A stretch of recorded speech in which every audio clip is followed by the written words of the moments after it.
Beleza. Mateus, capítulo 26, versículos de 26 a 29, é o texto bíblico que trata o tema que nós vamos trabalhar hoje nessa catequese.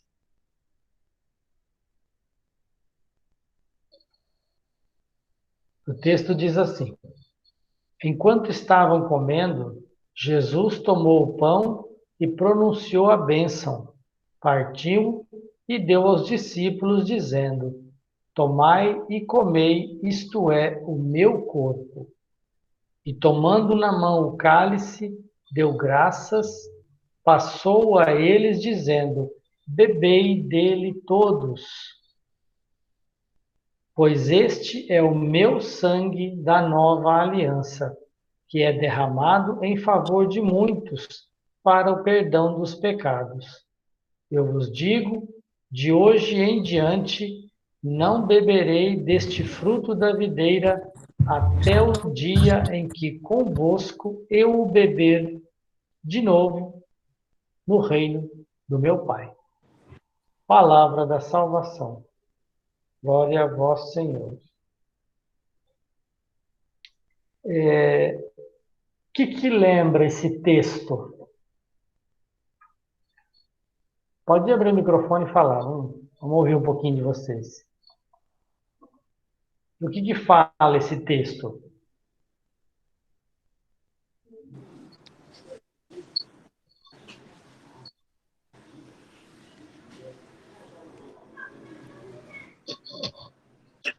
Ninguém lembra? Nenhum. Fala, Cláudia. Você está falando da última ceia, né? Nos lembra um sacramento importantíssimo, né? Não é à toa que a igreja coloca como sugestão, depois que vocês lembram, né? Nós começamos efetivamente a catequese, nas últimas catequeses, falando sobre um tema importantíssimo que era a Bíblia. A gente conhecer a palavra de Deus. E agora, o que a igreja traz para nós? A Eucaristia. Esse texto de Mateus, né, sugerido aqui na catequese de hoje, é justamente falando sobre a instituição da Eucaristia. É um dos relatos da instituição da Eucaristia, né, que está presente nos 3 evangelhos que são chamados sinóticos, Mateus, Marcos e Lucas. Sinóticos, vocês se lembram, né? Na catequese passada, quer dizer semelhantes. Os 3 evangelhos trazem, então, esse texto muito parecido um com o outro, né?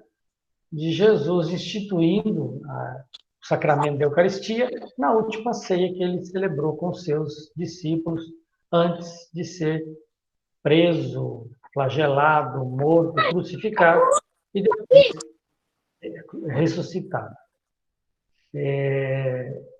Só o Evangelho de João, né, que eu falei também na catequese passada, que não traz esse texto, porque João traz toda uma catequese sobre a Eucaristia no capítulo 6, quando Jesus se apresenta como o pão da vida. João, então, foca na Eucaristia como sacramento da entrega, da doação, quando ele coloca o lava-pés para nós, né? Então, hoje, nós vamos conversar um pouquinho sobre o que é a missa, que a gente vai, participa, mas muitas vezes a gente não entende muito bem os ritos, aquilo que é celebrado, tudo aquilo que é, às vezes parece algo assim distante, porque a gente não entende muito bem aquilo que está sendo trabalhado lá. Então, por isso, eu gostaria de deixar vocês muito à vontade. Qualquer dúvida que vocês tiverem, pode ligar o microfone, me interromper e falar aí, que eu paro e explico para vocês o que vocês tiverem de dúvida com relação à Eucaristia. Tá? Então, o nosso tema de hoje é a missa parte por parte. Falar sobre a Eucaristia e tentar explicar, então, um pouquinho para vocês, para a gente entender melhor o que é a Eucaristia. Eucaristia é uma palavra que vem do grego, que quer dizer ação de graças. É a celebração da missa. Ela já foi chamada de fração do pão, é chamada de Eucaristia, missa e vários outros nomes ao longo da história, né? Mas basicamente é a mesma coisa, a celebração do mistério pascal de Cristo. Na missa, na Eucaristia, nós celebramos toda a vida de Cristo, a sua entrega na cruz, né? A sua morte e ressurreição. Ela é ao mesmo tempo uma celebração festiva, porque Jesus venceu a morte, mas é também uma celebração da morte de Cristo. Então tem essas duas, a tristeza da morte e a alegria da ressurreição, onde a gente celebra. Por isso que tem momentos da Eucaristia em que a gente se fecha, em que a gente fica assim mais reflexivo, mais pensativo, mais num gesto de perdão, de misericórdia, e tem outros momentos que a gente está alegre, que a gente está festivo, porque já é a celebração da festa, né, da ressurreição de Cristo. Né? Tem essas duas vertentes que a gente trabalha na celebração da Eucaristia. A celebração da Eucaristia, ela é um todo que não deve ser dividido, né? Não deve ser retirado nada da sua estrutura. Mas para a gente entender melhor como é organizada a celebração da Eucaristia, a missa, a igreja, então, divide ela em partes para a gente entender melhor. Na verdade, são duas grandes divisões, né? Uma no início, outra no final, que são as duas mesas que nós temos lá na igreja. Vocês já repararam? Qual que é a parte da igreja que fica no centro? Que fica bem no centro da igreja, onde todos os olhares convergem para lá, onde os bancos da igreja estão direcionados. Qual a parte da igreja? Vocês sabem dizer? Nunca prestaram atenção nisso? É o altar. O altar é o centro da igreja. A nossa paróquia, São José, ela tem um formato assim arredondado que permite que a gente compreenda melhor isso. Vocês veem que todos os bancos estão de frente para o altar. Não importa em que lugar da igreja você se sente, você vai estar sempre de frente para o altar, que é a parte principal de toda aquela arquitetura, de toda aquela estrutura, porque é ali, em cima do altar, que Cristo se entrega como um alimento ao Cordeiro Pascal, é aquele que dá a sua vida, né, para que nós possamos nos alimentar da Eucaristia. É ali que acontece o sacrifício, a entrega de Cristo, por amor para cada um de nós. Temos, então, duas mesas na celebração da Eucaristia. A mesa do altar, que é aquela mais destacada, né?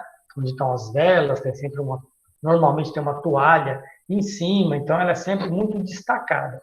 Mas tem uma outra mesa que fica do lado, mais pequena, que é chamada mesa da palavra. É onde se proclamam as leituras. Lembra?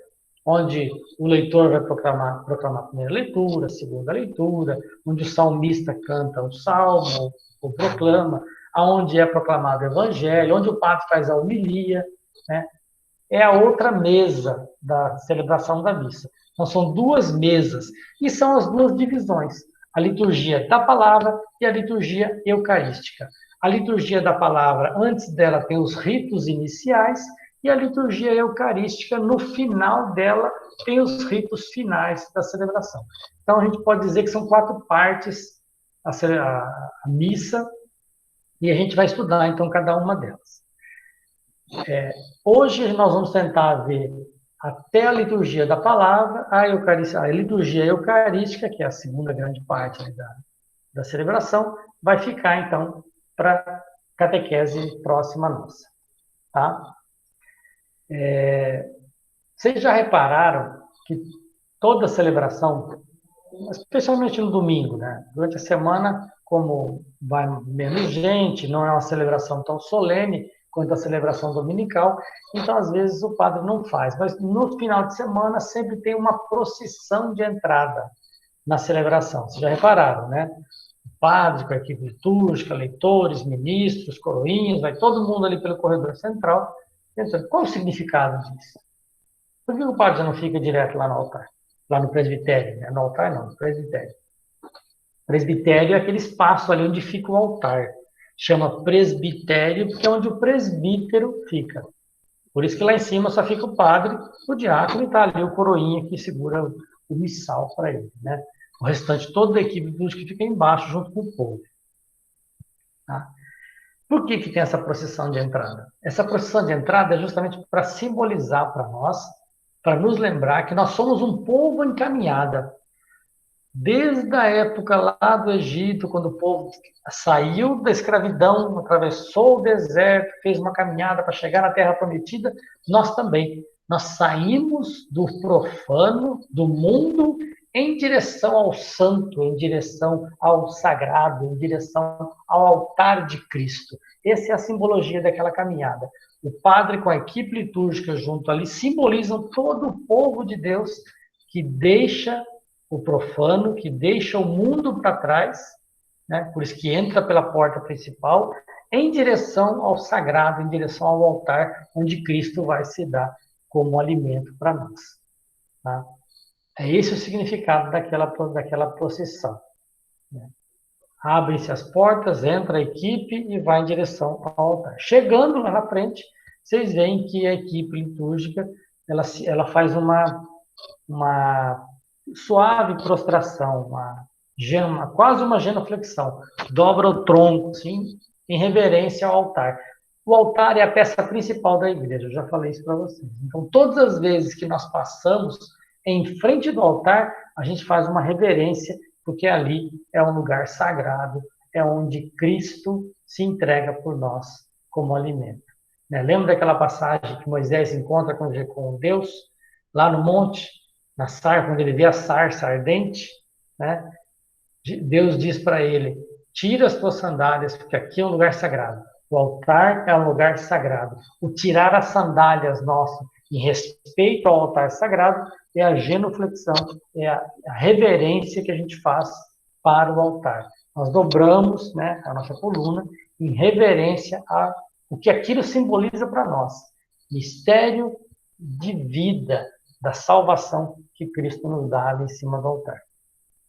Depois que faz a reverência, então, o padre e o diácono, se o diácono tiver, né, sobem ali no presbitério e beijam o altar. Só os ministros ordenados que beijam. Ministro não beija, coroinha não beija. É um dá licença, é um pedido. Nós somos tão pecadores e tão fracos que não merecemos, pela nossa dignidade, estar ali celebrando o mistério de Cristo. Então, é uma forma da gente pedir licença para Deus para poder celebrar, para poder participar da Eucaristia. Então, por isso que o padre e o diácono beijam o altar, é como se fosse o beijo da paz. Ó. Jesus, nós somos pecadores, somos pequenos, erramos muitas vezes, mas estamos aqui com a nossa finitude, com a nossa miséria, mas pedindo a tua bênção para poder, tua licença para poder celebrar o mistério da Eucaristia. Tá? Aí, então, depois o padre começa fazendo a saudação. Né? E ele usa, para fazer a saudação, um texto que está no finalzinho da segunda carta de São Paulo aos Coríntios. Vamos ver? Segunda carta de São Paulo aos Coríntios.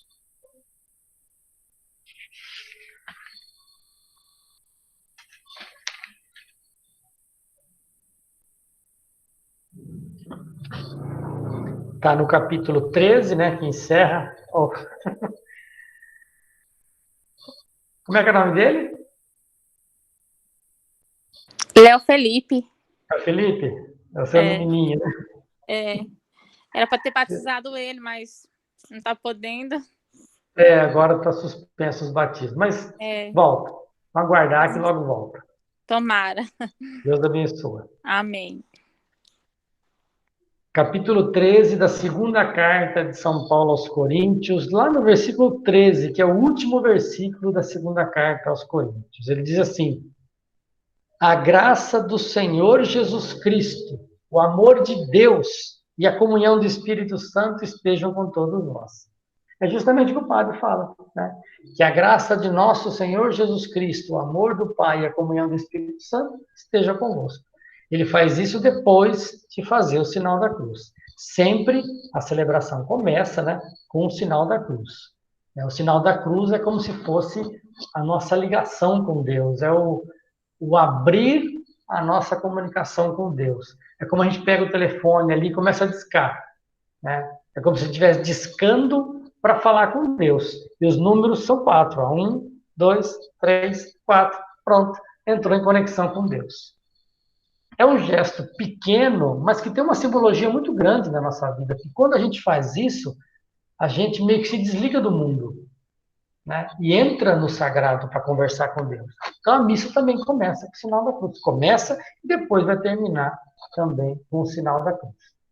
Depois que o padre, então, faz essa saudação, que é chamada a saudação paulina, né, porque foi o texto da carta de São Paulo aos Coríntios, o padre, então, nos lembra das nossas misérias, da nossa pequenez, das nossas dificuldades, e a gente faz, então, o que nós chamamos de ato penitencial. Nós pedimos perdão a Deus pelos nossos pecados, né? Confessamos as nossas culpas para Ele e pedimos o perdão para que nós possamos ter dignidade para poder celebrar o seu mistério, a sua Eucaristia, né? A sua entrega de amor por nós. É isso que o ato penitencial é. A gente se assume como pecador e pede perdão a Deus. Ele não substitui a confissão, o sacramento da confissão. É como se fosse, a gente está entrando em casa, o que a gente faz? A gente limpa os nossos sapatos, nos tapetes, para não levar sujeira para dentro de casa, não é assim que a gente faz? Não é, meninas? Vocês não fazem assim? E pede para o marido, fica cobrando eles para fazer sempre, a gente esquece. Né? Limpa o pé antes de entrar em casa. Né? É mais ou menos isso, só para a gente entender um pouco melhor. Né? É um pedido de perdão a Deus, ó, Senhor, eu não sou digno de celebrar esse mistério tão grande que você coloca para mim, mas eu quero celebrar. Então, perdoa meus pecados e me santifique para que eu possa, então, participar da Santa Eucaristia. Alguns teólogos afirmam que esse ato penitencial é capaz de perdoar aqueles pecadinhos leves que não são assim, não causam tanto mal à nossa relação entre irmãos e a relação com Deus. Já outros teólogos afirmam que não. Então, é melhor a gente buscar o sacramento da confissão, que é mais garantia, né? Que é mais garantia da gente receber o perdão dos pecados. Tá? E, esse momento da celebração, o ato penitencial, faz parte das chamadas partes fixas da missa. Não pode ser tirado. Tem 4 orações na celebração que que a igreja pede que sejam feitas com uma estrutura que já existe, que não se invente fórmulas novas, mas que se use aquilo que a igreja orienta para usar. O ato penitencial é um deles, tá? O ato penitencial tem que ter as 3 invocações. Senhor, tem de piedade de nós, Cristo tem de piedade de nós e Senhor, tem de piedade de nós. Por quê? Porque eu não peço perdão para mim, mas eu peço perdão para toda a comunidade. A celebração da Eucaristia é um ato comunitário.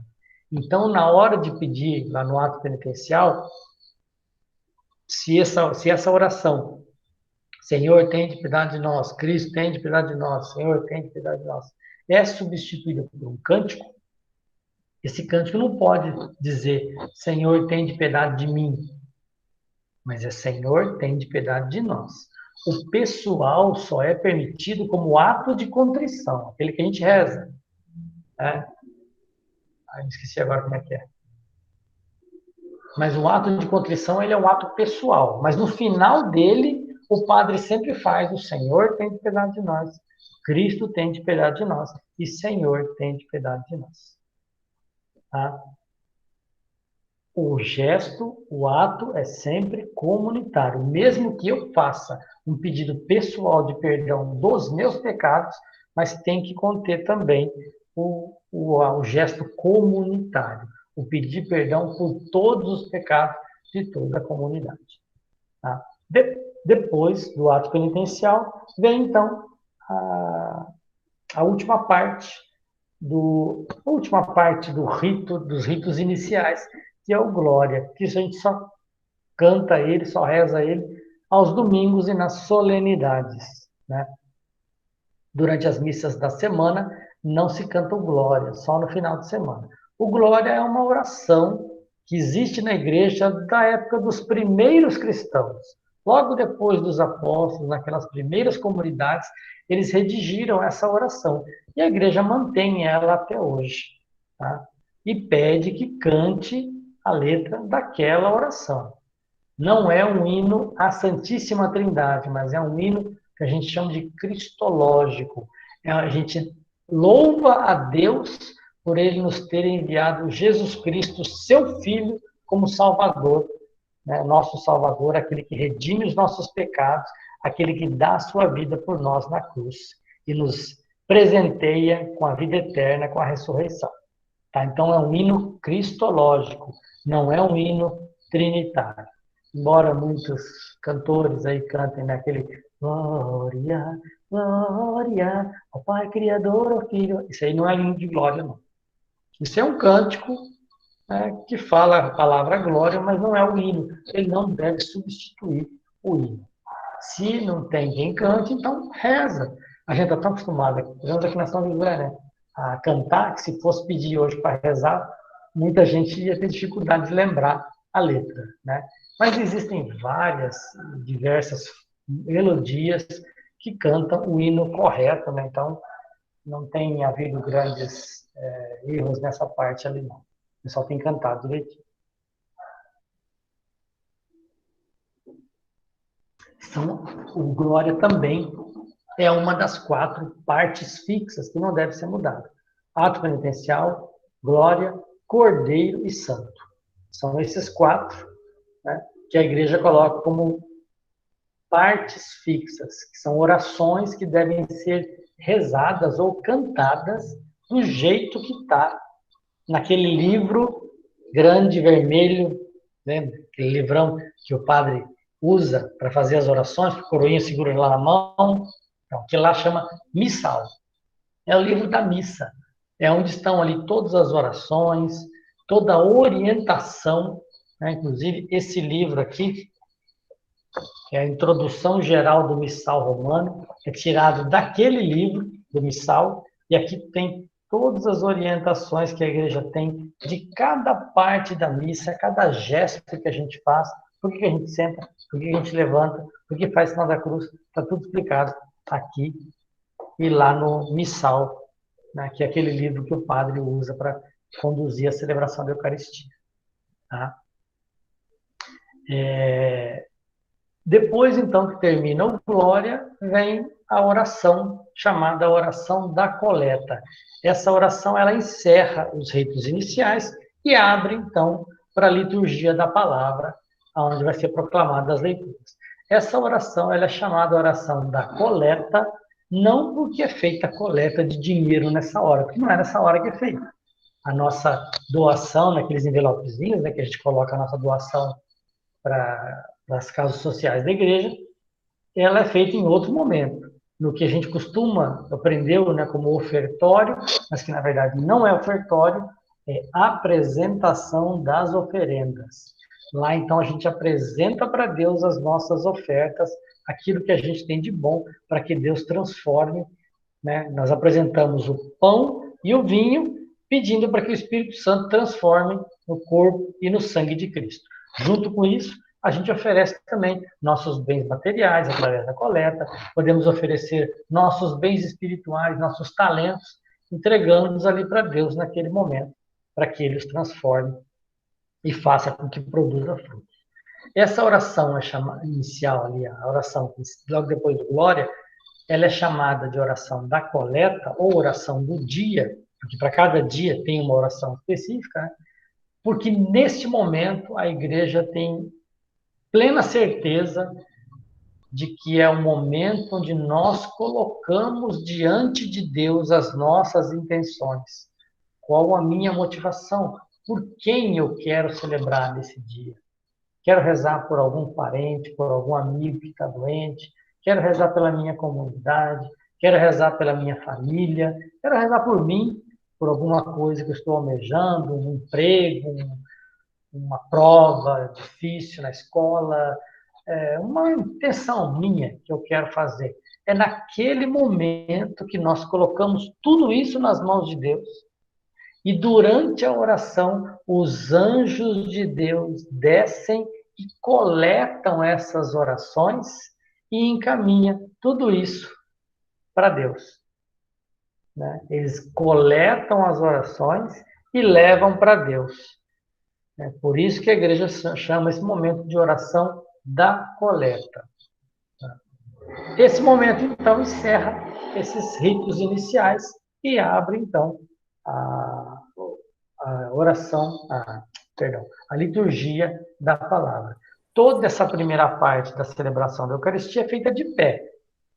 Mas o padre, a hora que está entrando na igreja, a gente levanta, fica de pé e permanecemos de pé até esse momento. Terminou a oração da coleta, nós nos sentamos. Por quê? O que Jesus vai falar é a liturgia da palavra. Então a gente tem que sentar para prestar atenção. Tá? Aí toda a atenção da celebração se volta para a mesa da palavra, porque lá Jesus vai falar para nós.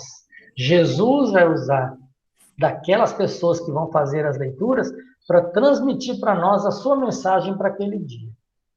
Nos finais de semana, são sempre 2 leituras, o Salmo e mais o Evangelho. Tá? Durante a semana, é uma leitura, um Salmo e o Evangelho. A primeira leitura, ela normalmente é tirada do Antigo Testamento. Raramente aparecem textos do Novo Testamento ali na primeira leitura. Tá? E ela é sempre escolhida de forma a combinar, a falar mais ou menos do mesmo tema do Evangelho. Tá? A segunda leitura, ela é sempre do Novo Testamento, normalmente das cartas de Paulo, né, que a maior parte do Novo Testamento, tirando os Evangelhos, a maior parte são as cartas de Paulo. Tem um salmo, entre eles, o salmo é chamado de salmo responsorial, porque ele é sempre uma resposta à primeira leitura. Então, ele está sempre ligado à primeira leitura e, consequentemente, ao tema que é tratado no Evangelho. Então, não existe normalmente não tem uma sequência nas leituras. A leitura que foi a primeira leitura do domingo passado não é sequência, não é a sequência dela que a gente vai ouvir na missa de domingo agora. O Evangelho normalmente é uma sequência. A igreja pega, por exemplo, esse ano é o ano A, o Evangelho de Mateus. Então, nós estamos lendo quase que sequencialmente o Evangelho de Mateus. O texto deste domingo é uma continuação do domingo passado e domingo que vem vai ser a continuação. Então, tem sempre essa ligação entre um e o outro. Tá? A igreja divide os ciclos das leituras do Evangelho em 3 anos, ano A, ano B e ano C. Ano A é o Evangelho de Mateus, que é o que a gente está refletindo esse ano. Ano B é o Evangelho de Marcos e ano C, o Evangelho de Lucas. Mas peraí, Diácono, são 4 evangelhos. E João, fica onde? João não tem um ano específico para ele, porque ele é usado nas festas. Durante a Páscoa, né, Semana Santa, durante todo o período pascal ali a gente reflete o período pascal, é a Páscoa até Pentecostes, são 40, 50 dias ali, em que a gente basicamente reflete o Evangelho de João. Além de algumas festas do ano também, João entra bastante forte. Tá? Por isso que ele não entra nos outros anos, ele entra nas festas. Tá? Então, esse ano nós estamos refletindo o Evangelho de Mateus. Durante a semana, né, a primeira leitura e o Evangelho normalmente não batem, porque a leitura é pega um livro e lida a sequência dele. Né? Pega, por exemplo, a Carta de São Paulo aos Coríntios, começa a ler um trecho dele. Amanhã, a missa de amanhã, é a sequência dele. E vai assim, até terminar aquele livro. Pega partes dos livros. Né? E o Evangelho é ano par e ano ímpar. É sempre os mesmos, são duas ligações só. Uma dos anos pares e a outra dos anos ímpares, né? E normalmente não bate o que está escrito na primeira leitura com o que está no Evangelho. Mas o Salmo é sempre ligado com a primeira leitura. É sempre uma resposta à primeira leitura. Bonito ver os filhos de vocês aí junto com vocês. Feliz.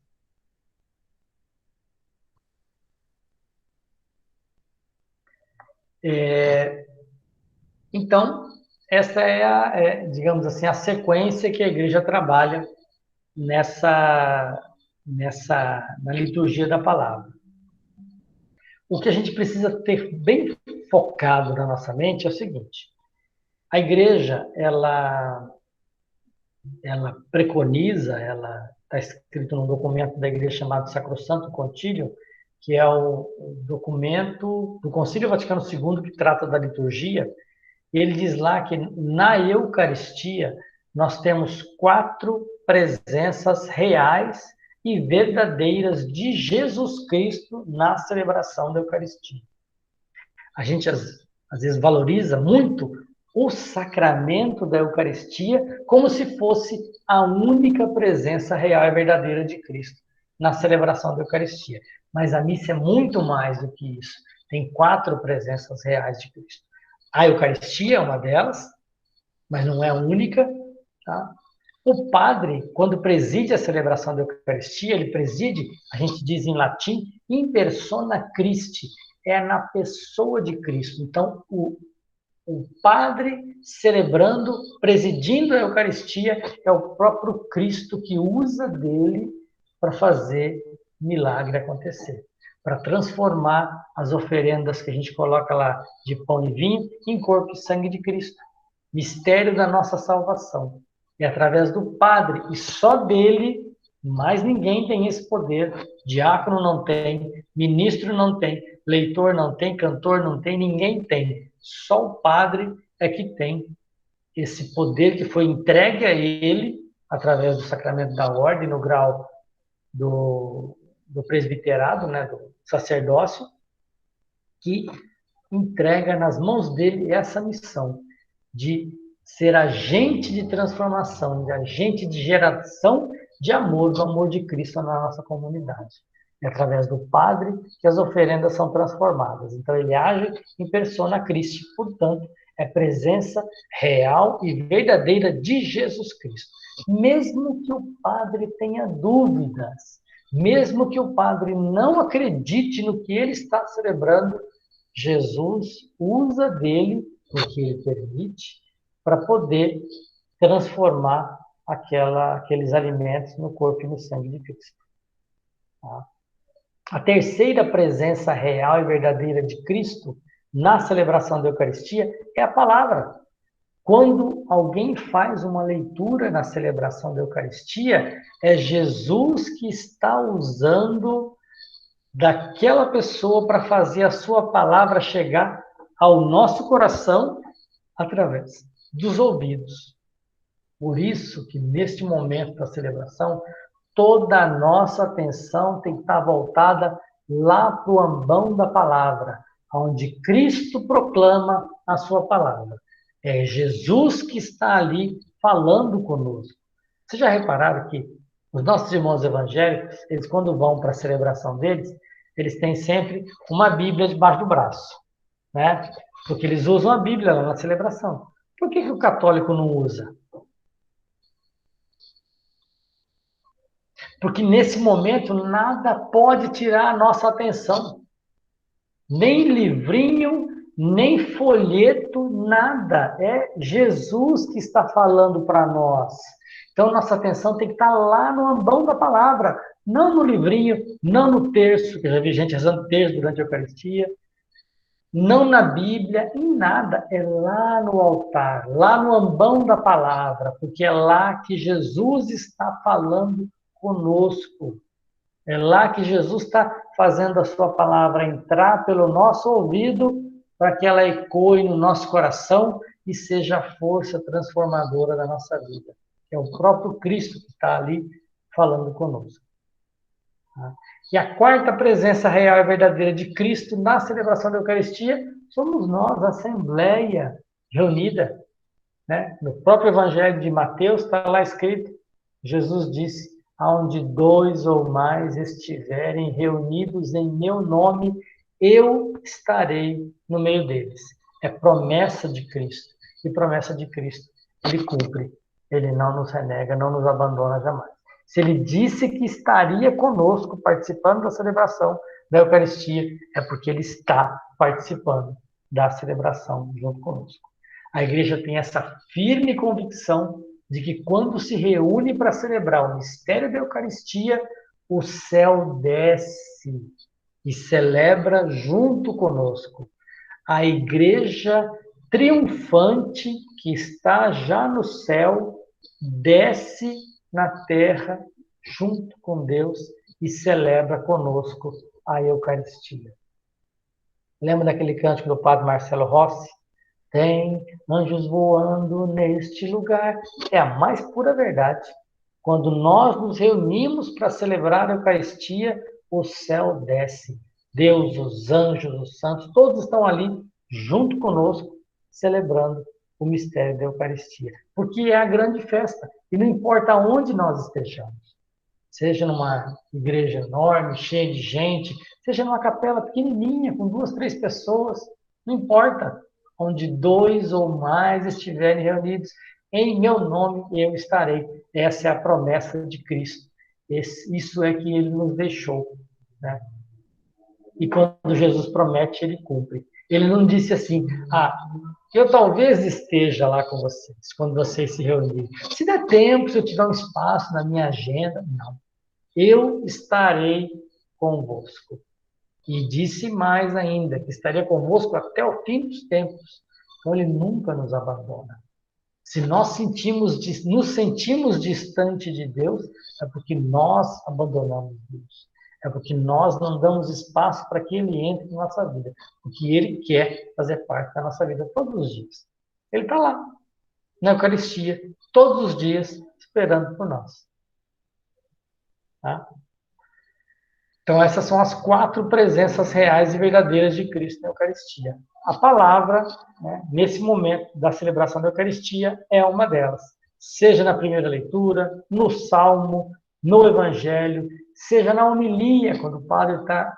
Homilia é uma palavra que vem do grego, que quer dizer pequena conversa. É uma atualização que o padre, ou o diácono, né, se for o caso, faz dos textos, né? Ele pode usar só o Evangelho, ou só uma leitura, ou fazer um apanhado geral de todas as leituras, para atualizar para nós aquela mensagem que a igreja quer nos transmitir através da palavra de Deus. É sempre uma atualização. Por isso que ela deve ser pequena.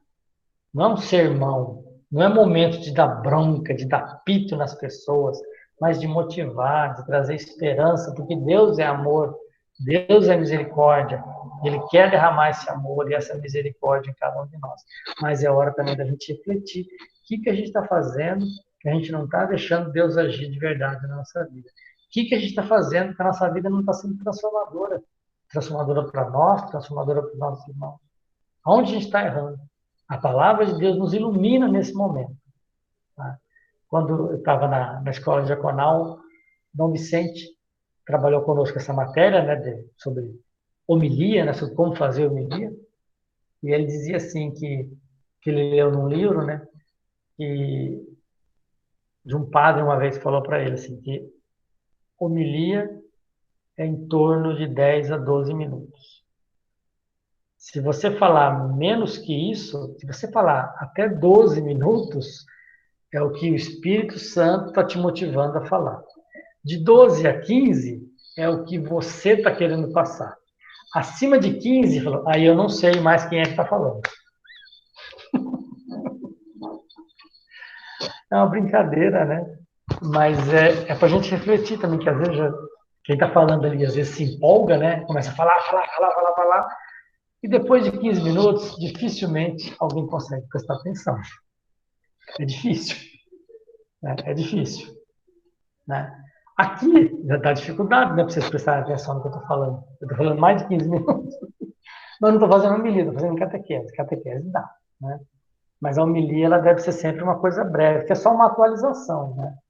E a homilia, ela, finalizando a homilia, nos finais de semana, nas solenidades, né? Toda celebração do domingo é chamada pela igreja de solenidade. Quando a gente celebra alguma grande festa da igreja, durante a semana, a igreja também faz solenidade naquele dia. Por exemplo, aqui em Moarama nós temos uma festa que é solene, dia 15 de agosto, dia da Assunção de Nossa Senhora. É feriado em Moarama. Esse ano cai no sábado, né? Então não vai ser feriado, né? Mas é um dia em que temos missa dedicada a Nossa Senhora, a festa da Assunção de Nossa Senhora, e a igreja celebra nesse dia, não importa que dia da semana que caia, com solenidade, né, de Nossa Senhora. Como vai cair no sábado, então a igreja vai celebra no domingo essa festa.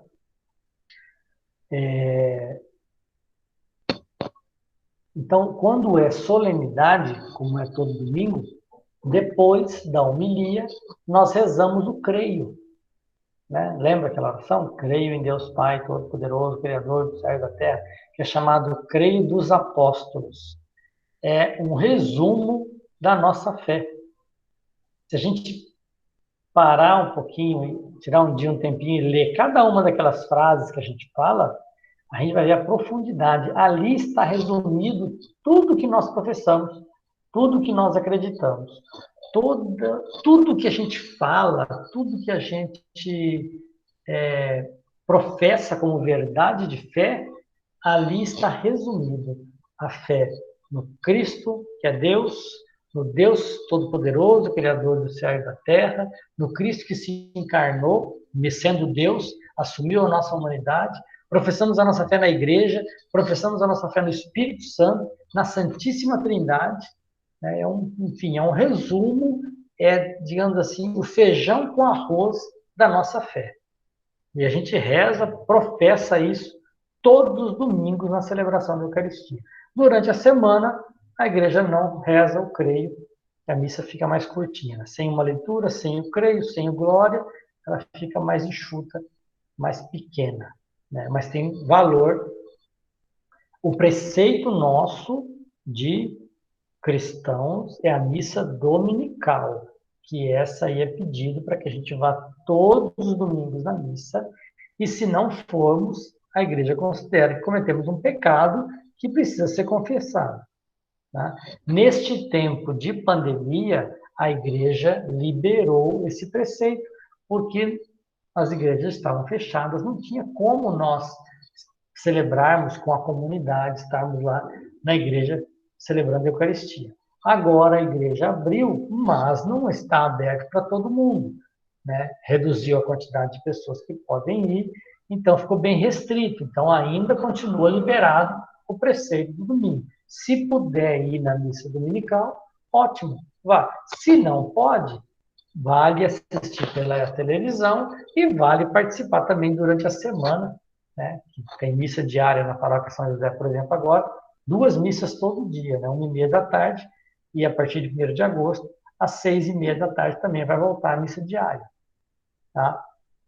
Então, se você não dá para ir no domingo, você pode ir no meio de semana e pode também assistir pela televisão. A gente não comunga fisicamente o Cristo, mas comunga espiritualmente.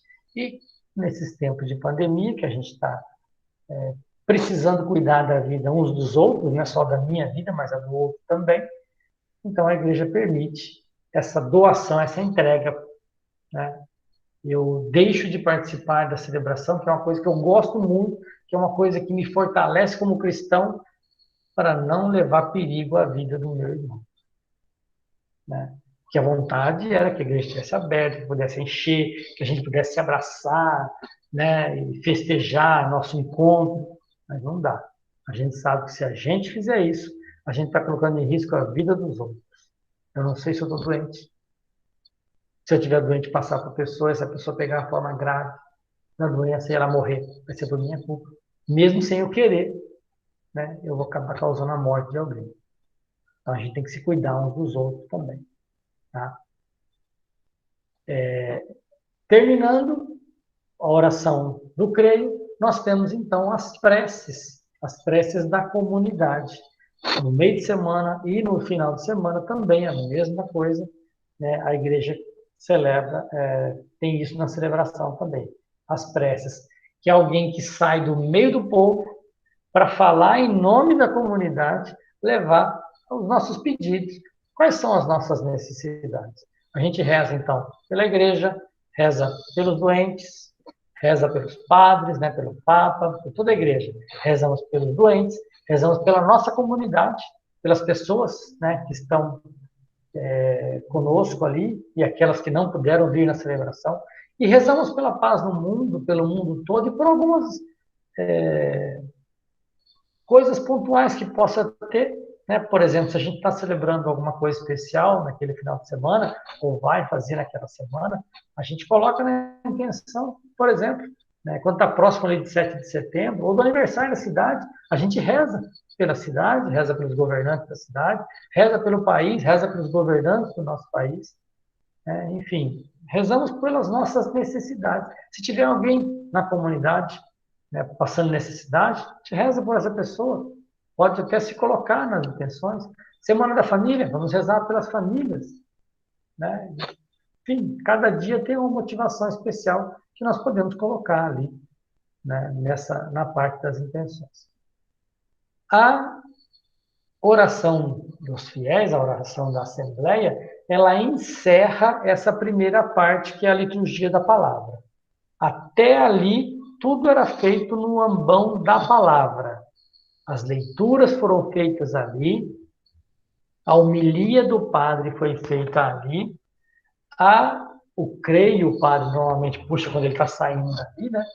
A oração da Assembleia é feita ali, terminou a oração da Assembleia, encerrou aquela mesa, e aí toda a atenção passa para o altar, passa para o que vai se realizar ali em cima do altar. E é esse, então, o assunto da nossa próxima catequese. Né? Se Deus quiser, daqui a 15 dias a gente se reúne de novo. Se der para fazer antes, eu aviso vocês. Né? Mas provavelmente será daqui a 15 dias, de novo na sexta-feira. Aí nós vamos trabalhar, então, a liturgia eucarística e os ritos finais, que são as duas partes ali finais da celebração. Vamos tentar, então, explicar o que significa cada um daqueles gestos, tudo aquilo que é feito nessa parte da celebração, para poder entender. Né? Santo Agostinho tem uma frase que diz assim: é preciso crer para compreender, mas também é preciso compreender para poder crer. Eu acredito, a minha fé me faz acreditar que ali está o Cristo, mas eu tenho que entender o porquê daquilo, tenho que entender como aquilo se dá. E entendendo, a minha fé se fortalece. É uma roda que vai girando. Quanto mais a gente procura aprender, mais a nossa fé se fortalece.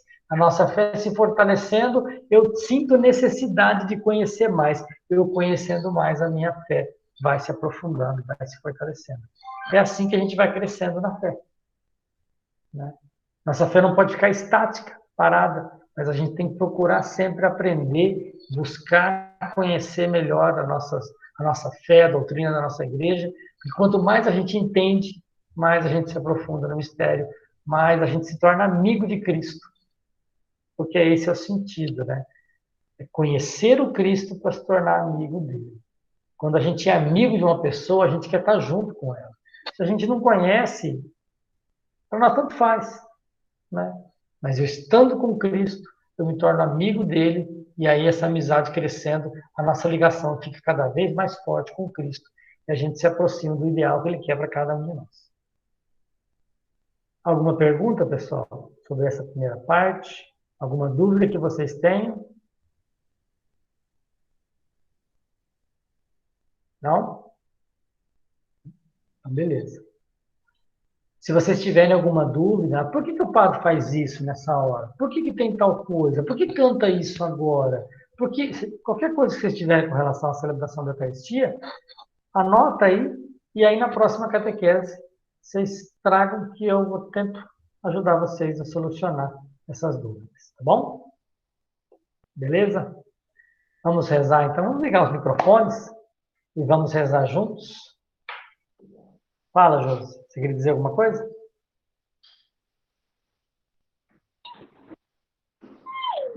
Você queria dizer alguma coisa, Josi? Não, eu queria perguntar atrás onde ali atrás, assim, onde o padre fica, tem uns desenhos, umas imagens, né? E eu já vi uma vez falar que cada um tem um significado, né? Nós vamos aprender isso? Tem. Que ainda não falou, né, disso, né? Não. Aquilo lá, aquelas 4 figuras que estão atrás ali, que estão desenhadas atrás do altar, elas são as 4 figuras que aparecem no livro de Ezequiel. 4 seres alados. Vocês olharem lá no livro de Ezequiel, no início do livro de Ezequiel, Ezequiel é um profeta que está exilado com o povo na Babilônia, e lá ele tem uma revelação da parte de Deus, e ele coloca essa revelação no livro de Ezequiel. Esses 4 seres alados são representações do poder de Deus aqui na Terra. A igreja associou esses 4 seres alados com os 4 evangelistas, porque eles fazem referência a cada um dos evangelistas que nós temos: Marcos, Mateus, Lucas e João. Se a gente olhar o evangelho de Marcos, ele começa aonde? Ele começa no deserto. João Batista estava pregando no deserto. Para o judeu, o animal do deserto é o leão. Quem vive no deserto na época de Jesus, né, para trás também, hoje já não tem mais isso lá, né? Mas na época era o leão. Por isso que aquele leão com asas segurando um livro que está lá em cima simboliza Marcos. Tá? Mateus começa o seu evangelho com a genealogia de Jesus, levando Jesus à descendência de Davi.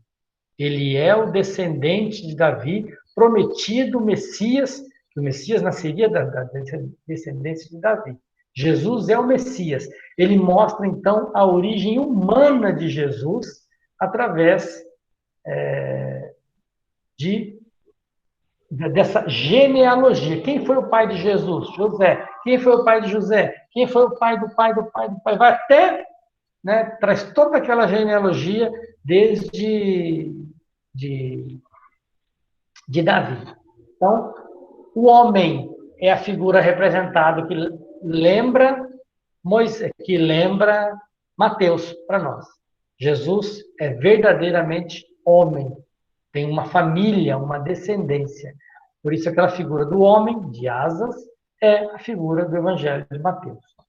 Lucas começa o seu Evangelho com Zacarias no templo. Lembra? Zacarias recebe a visita do anjo, dizendo que a mulher dele, que é uma senhora idosa já, vai conceber e gerar um filho, João Batista. Que ele não acredita, por isso fica mudo, só volta a falar o dia que nasce o filho dele, para dizer o nome João Batista. Tá? João, né? Não é Batista. Batista ele ficou depois, quando começou a batizar. É João, o nome dele. Então, começa no templo. O animal do templo é o touro, que era usado para fazer as ofertas, o sacrifício no templo judaico. Tá? Então, o animal que representa Lucas é o touro.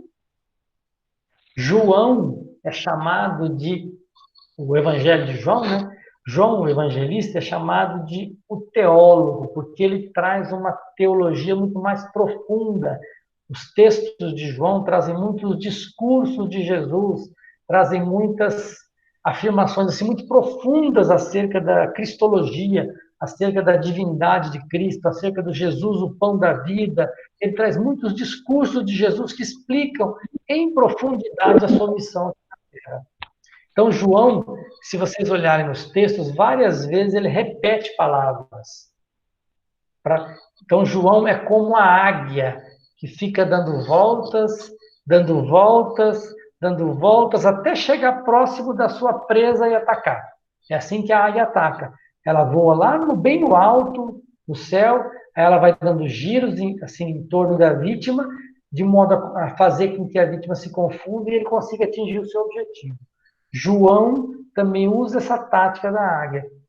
Ele vai falando,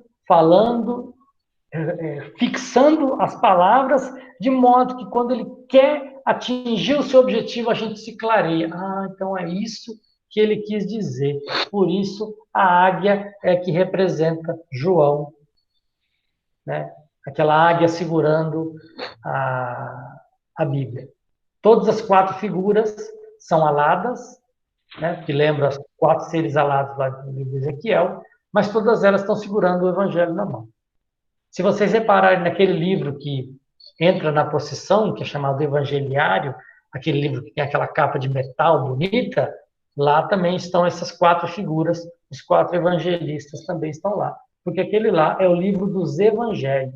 Ele tem os evangelhos. Mas os livros eu explico um pouco mais na catequese que vem. Beleza? Entendeu? Então, cada um daqueles seres, para nós cristãos católicos, representa um evangelista. Os 4 evangelistas estão lá pintados.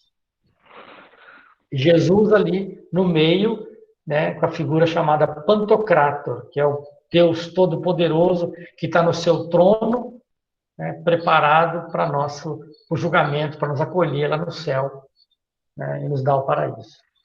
É o chamado Pantocrator. É uma pintura originária lá do Oriente, da Grécia, naquele lado lá da Europa, né? Dos primeiros cristãos. Beleza? Beleza. Então vamos ligar os nossos microfones e vamos rezar, pedindo a Nossa Senhora que derrame suas bênçãos sobre nós, e São José também, né, nosso querido padroeiro, que nos abençoe nesse tempo difícil que a gente está vivendo e nos livre, né, desse mal que está aí assolando tanta gente. Ave Maria, cheia de graça, o Senhor é convosco. Bendita sois vós dentre as mulheres, e bendito é o fruto do vosso ventre, Jesus. Santa Maria, Mãe de Deus, rogai por nós, pecadores, agora e na hora de nossa morte. Amém. Salve José, agraciado por Deus. O Senhor é convosco. Bendito sois vós dentre os homens, e bendito é o fruto do vosso piedoso coração, Jesus.